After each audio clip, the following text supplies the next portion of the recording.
عليكم ورحمة الله وبركاته. أهلا بيكم من قناتي، فيديو جديد وحلقة جديدة. بس قبل ما أبدأ أي حاجة أقول ألا بذكر الله تطمئن القلوب. سبحان الله والحمد لله ولا إله إلا الله والله أكبر ولا حول ولا قوة إلا بالله العلي العظيم. طبعا عنوان الفيديو باين من المقادير. احنا هنخلي الخيار النهارده الخيار السريع، طريقة سهلة وبسيطة جدا، بس إن شاء الله تتبعوا كل المقادير والخطوات هيطلع معاكم ناجح ومقرمش لاخر واحده. دي ميه سخنه بتغلي من الكتل زي ما انت شايفين اكيد، يعني البخار طالع في التصوير. وهنا معايا معلقتين سكر، معلقه شطه، معلقه ثوم، حبه البركه، معلقه نص معلقه قرنفل مطحون. تمام، هنزل بالحاجات دي هنا كده، وهنزل بالملح. دول 3 كيلو ونص خيار، يعني على كل كيلو خيار 4 معالق ملح.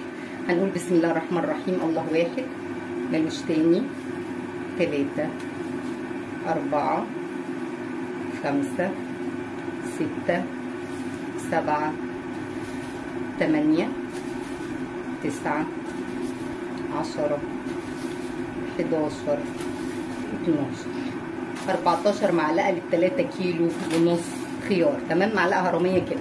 تمام، كل اللي احنا هنعمله هندوب طبعا الملح. بس قبل اي حاجه طبعا، عشان الخيار لازم تجيب الخياره الناشفه الصغيره بالحجم ده. يعني يفضل انك تجيب الخيار كله بالحجم الجميل ده علشان يبقى يعني حلو في العين، وفي نفس الوقت يطلع معاكي مقرمش لاخر خطوه. هعبي الخيار هنا في العبوه دي وارجع لك تاني، خليكي معايا حبايب قلبي. انا كده خلصت معاكم الخيار، حبيت اكسب وقت، عبيت العبوه بتاعتي وما كفتش، فحطيت في برطمانين ازاز، وحطيت على وش كل جردل يعني ايه كام شريحه ليمون كده. كل اللي انا هعمله بالنسبه لده ان انا هحط ده هنا كده علشان يغطس معايا الميه. شايفين انا عايزه الميه دي فوق كده.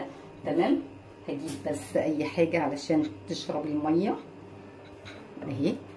تمام، طبعا ده غاطس لان هو مضغوط فيه. كل اللي انا هعمله هجيب بس ايه قطعه استرتش، اي حاجه انت عندك تحطيها.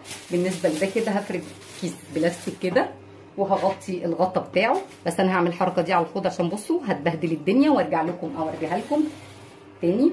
كل اللي انا هعمله معاكم بقى دلوقتي ده اهو، هنحط كده اهو زي ما انت شايفه كده، وتقفلي. الميه على فكره سخنه بتغلي. تمام، ده بقى خيار سريع تاكليه تاني يوم على طول.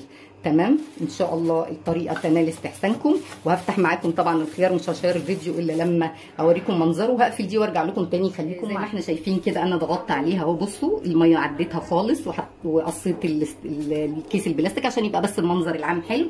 هسيبهم بقى بالظبط بكره بالليل ناكل منه، هيبقى جاهز وجميل جدا. اتمنى ان شاء الله اللي بيشوف معايا القناه لايك وشير وسبسكرايب للقناه. اتمنى ان انتوا تنفذوا الوصفه زي ما هي بالظبط، ودعوه منكم بظهر الغيب. هرجع لكم تاني لما الخيار يستوي.